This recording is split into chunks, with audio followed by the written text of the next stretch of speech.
প্রিয়জনদের সঙ্গে ঈদ উদযাপন শেষে কর্মস্থল রাজধানীতে ফিরছে মানুষ।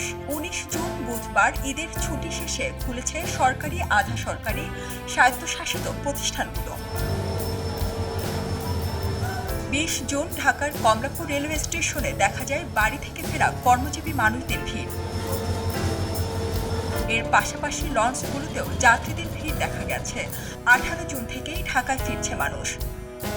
তবে আজ ২০ জুন ঢাকা ফেরত মানুষের সংখ্যাটা ছিল অনেক বেশি, তাই প্রায় সবগুলো ট্রেন ও লঞ্চ ছিল যাত্রীতে পরিপূর্ণ।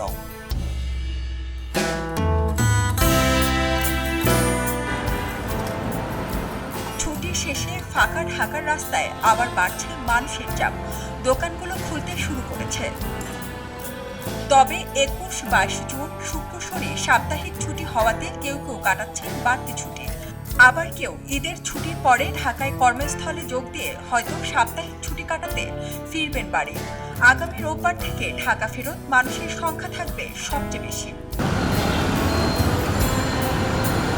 তাই এখন পর্যন্ত রাস্তা ফাঁকা হওয়াতে ভোগান্তি পোহাতে হচ্ছে না ঢাকা ফেরত যাত্রীদের। এদিকে গতকাল ১৯ জুন থেকে নতুন সময়সূচি সকাল ৯টা থেকে বিকেল ৫টা পর্যন্ত চলছে সরকারি অফিস। সারা জেরিন, খবরের কাগজ। এলো মুক্ত চিন্তার স্বাধীন দৈনিক খবরের কাগজ। এখন খবর হবে নিখাত, নির্ভীক, নিরপেক্ষ।